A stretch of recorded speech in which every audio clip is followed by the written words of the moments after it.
You ever get that feeling, like the world's ticking along just fine, and then suddenly, out of nowhere, somebody kicks the legs out from under your chair? Yeah, that's pretty much how my year started. I'd been living on this patch of Texas dirt, just outside Dallas, 2 acres pressed right up against the Maple Hills gated community, for over a dozen years. Built the shop myself, fenced the place, poured the concrete with my own hands, scratched up a living fixing old trucks and machines, and drinking cold beer with the doors rolled up at night, cicadas humming. Life good enough, I didn't care much what the folks behind the fancy gate thought of me. They had their HOA rules, manicured lawns, pastel houses. Hell, they even had little golf carts instead of walking.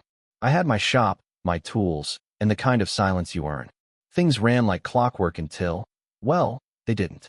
It started small. My 50-foot extension cord disappeared. Not a big deal, right? Figured maybe Rick, my buddy from down the road, borrowed it. Next, my brand new DeWalt pressure washer vanished from behind the shop, 6 months old, still had the price sticker half stuck to the handle. Then my Husqvarna mower, the one with the red powder-coated handle I put on myself. Gone. No busted locks, no footprints, nothing but empty space where my stuff used to be. That's when the knot in my gut started to twist. I started talking to folks. Rick lost some scrap metal. Old Mr. Barnes 2 lots over. His brass porch lamp vanished, the one he'd had since forever. Everybody thought it was just bad luck, a random thief. But the weirdest thing? Whoever was doing it, they knew what they were after. Nothing was ever ransacked. They took the good stuff, always at night, left the junk. Like someone was shopping off a list. So I did what any stubborn old mechanic would. Called the sheriff, made a list, started locking up tighter than Fort Knox. Still, week after week, more stuff disappeared. A circular saw, bolts and ratchets, my aluminum ladder, even a damn milk crate of wiring I'd been saving for a project that, let's be honest, I was probably never going to get around to. With every loss, I got angrier. Not scared, just insulted. I finally broke down and ordered a set of cameras, motion activated, whole kit. Was supposed to arrive Friday. And in the meantime, I started paying real close attention, driving the back roads, nosing around. That's when I stumbled onto something wild. Cut through Maple Hills to avoid a wreck. Never drive those streets unless I have to. All those little signs about community values and smile, you're on camera. But there, right in the middle of Cypress Lane, was a circus. Lawn chairs, tables, canopies, the works. Big sign. HOA garage sale, organizer, Karen L. You know that prickling feeling you get when you see something familiar in the wrong place? My custom red-handled mower was front and center, clean as a whistle, with some guy showing it off to a potential buyer. Next to it, my aluminum ladder, my cordless drill, duct-taped handle and all, even my blue toolbox, tagged and priced like it was just another donation. It felt like getting slapped and then asked to thank him for it. I started filming, zoomed in on the mower, panned to the lawn and garden table, snapped shots of the toolbox, the ladder, everything. Called the sheriff's office right there in the street, told him it was theft in progress. Waited under a tree, phone still rolling, heart thumping like a blown piston. When the deputies showed, I laid it out. Photos, serial numbers, the whole story. Out walks Karen. Pastel sweater draped over her shoulders, smile stiff as plywood. Oh, officers, these were all donated items.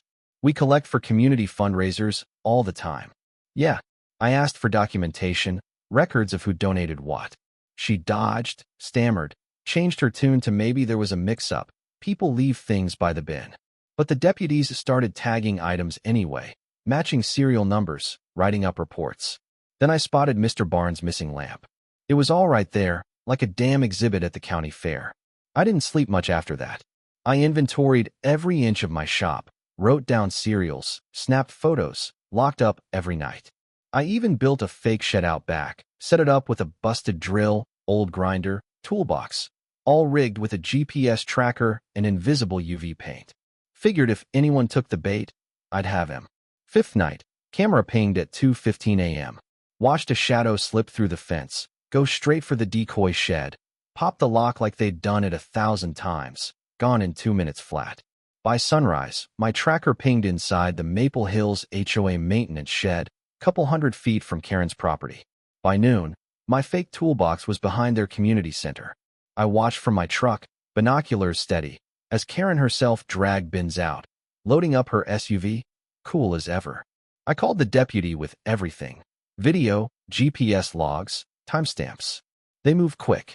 Search warrant, deputies, a county investigator, and they found the gold mine. 60-plus stolen items, a binder labeled donations and drop locations, with maps, notes about who wasn't in the HOA, who left stuff outside, who was gone during the week. Spreadsheet on a USB stick, garage sale inventory, sold, moved, unclear ownership. Even found records of cash, $8,000, all filtering into Karen's PayPal. Word got around. Folks started reaching out, anonymous tips, old HOA residents, stories about selective enforcement, fines canceled, favors traded for silence. One message led me to Laura M., former board member. She spilled the real dirt. Karen's selective enforcement, waive fines for friends, gifts from sale profits, pressure to stay quiet. She handed over threatening HOA letters targeting anyone who questioned the system. Then Miguel, Air Force vet, realized the chainsaw he bought last year at the HOA sale had his own initials carved underneath. It kept piling up. People who'd lost tools, bought back their own stuff, got favors for snitching. So, I brought in Morgan Keats, a civil litigator meaner than a $2 stake. We filed a class action, lined up 15 plaintiffs, everyone ready to go on record. The law moved fast now: fraud, theft, racketeering, conspiracy. When they finally brought Karen in, it was quiet. No sirens, just a sheriff's cruiser and her in pearls and slacks, head high, walking out her front door like she was headed to brunch. She didn't see the storm coming. Court was something else. Morgan laid it all out: binder, spreadsheets, GPS logs, footage of Karen moving stolen goods. Laura testified about the threats and secret perks, Miguel about buying his own chainsaw. A forensic accountant followed the money, garage sale funds straight into Karen's accounts, Amazon orders, hotel stays, community improvements that were actually gifts for friends. The DA unveiled a twist even I didn't know. Karen tried to file the HOA garage sales as a nonprofit to dodge taxes, but the paperwork never cleared. Fraud on top of fraud. The final straw?